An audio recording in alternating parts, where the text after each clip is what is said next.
The chemical oxygen demand, COD, is an empiric laboratory assay which indirectly measures the amount of total organic matter, biodegradable and non-biodegradable, contained in a water sample. In particular, COD measures the amount of oxygen consumed for the oxidation of total organic matter. Thus, it is measured in milligrams of oxygen equivalent per liter. COD is related to biochemical oxygen demand, BOD, another standard test for assaying the oxygen demanding strength of wastewaters. However, whereas VOD is a measure of the amount of oxygen the bacteria will consume while decomposing organic matter under aerobic conditions, COD does not differentiate between biologically available and inert organic matter, and it is a measure of the total quantity of oxygen required to oxidize all organic material into carbon dioxide and water. In this way, the COD values of a water sample can be typically related to its BOD values in a more or less constant ratio. COD values are always greater than BOD values, but COD measurements can be made in a few hours, while BOD measurements take at least 5 days. Since the COD test can be performed rapidly, it is often used as a rough approximation of the water's BOD, even though the COD test measures some additional organic matter, such as cellulose, which is normally not oxidized by biological action. There exist different methods to measure COD. In all of them, a fixed volume with a known excess amount of an oxidant is added to the water sample being analyzed. The basis for the COD test is that nearly all organic compounds can be fully oxidized to carbon dioxide with a strong oxidizing agent under acidic conditions at high temperature. After a digestion step, the concentration of organic substances in the sample is calculated from a titrimetric or a spectrophotometric determination of the remaining oxidant. In this video, we will explain how to measure COD with the colorimetric method based on a spectrophotometric determination. The spectrophotometric method consists of adding a strong oxidant to the water sample under acidic conditions and using silver as a catalyst. The sample is then digested for 2 hours at 150 degrees Celsius, and its determination is done by using a spectrophotometer. During the digestion, the sample's organic carbon material is oxidized with the hexavalent dichromate ion found in potassium dichromate.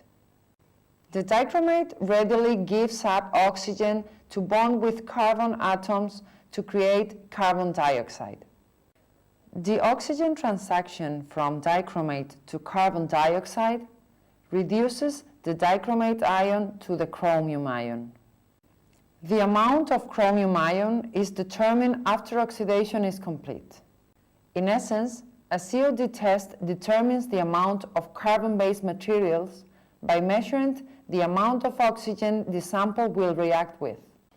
Both chromium species are colored and absorb light or radiation in the visible region of the spectrum, but at different wavelengths.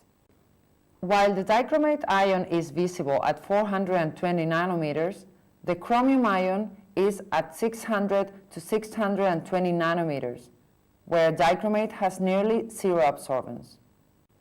COD is quantified by colorimetric determination using a spectrophotometer at 600 nanometer, which measures the absorbance of light by the sample and correlates it to a COD concentration value.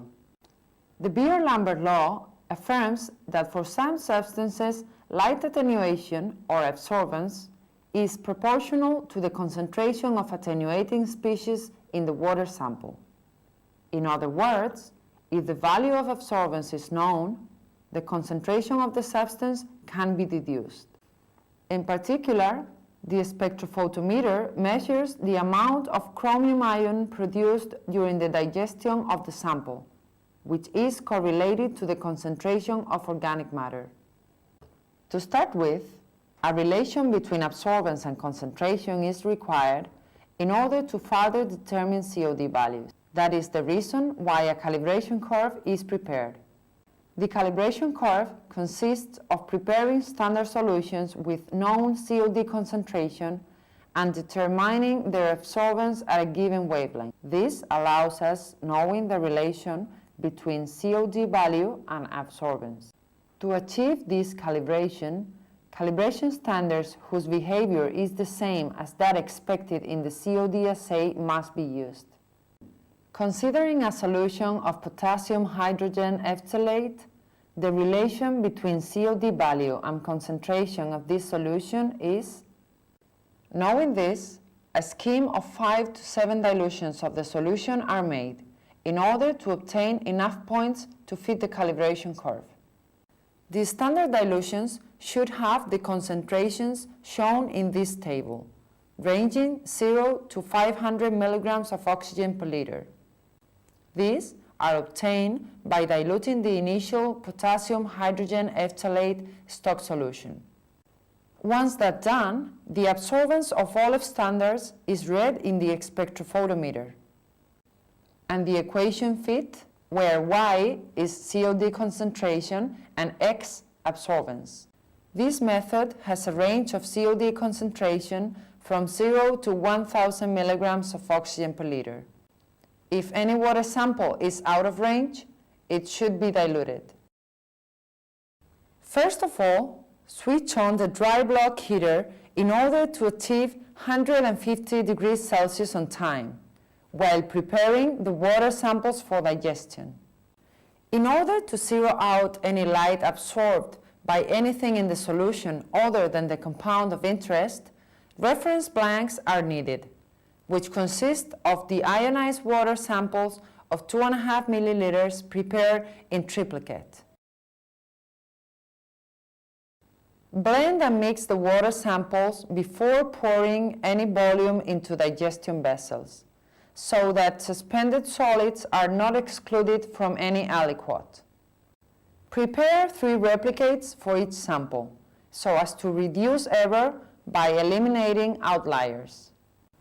Pour 2.5 milliliters of water sample into a digestion vessel, in case it is not necessary to make any dilutions of sample.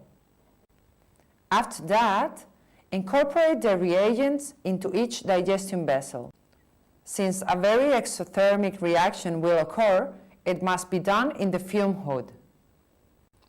First of all, introduce 1.5 milliliters of digestion solution to each digestion vessel.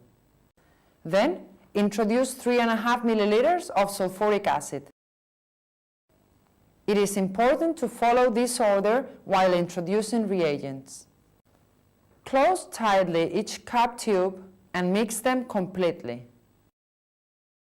Place tubes in the dry block digester preheated at 150 degrees Celsius and set the timer for 2 hours. After that, remove the tubes from the dry block digester and let them cool down. Once samples are cool, color vessels can be observed. The darker the orange color, the greater the COD value, and therefore the larger the amount of organic matter in the water sample. Sample must remain yellow or orange even after digestion. If a sample turns green, it means that the COD value is out of range, and this sample should have been diluted, so the analysis must be repeated. Before measuring the absorbance of each tube, reaction vessels must be completely mixed. Now it is time to use the spectrophotometer. It has to be set at a wavelength of 600 nanometers. To zero out the spectrophotometer, we will first measure the absorbance of each blank. By definition, the absorbance of the reference blank is set at 0. Now proceed to measure the absorbance of each water sample and note down the absorbance value of each replicate. If a value is very distant from the average absorbance of the other replicates, this one should be discarded. The same procedure was used when taking absorbance values of the calibration curve. Once we have all absorbance values, we can use the calibration curve obtained at the beginning to calculate the COD of each sample. For example, for an absorbance of 194 milliabsorbance units, the COD concentration can be calculated with the calibration curve, where X is the value of measured absorbance in the spectrophotometer. In this case, is 0.194. This gives a value for COD concentration of 511 milligrams of oxygen per liter. If any of the COD calculated values exceeds the method's range, a new replica should be done with a dilution of the sample. Thank you for your attention and hope to see you in the next video of this series.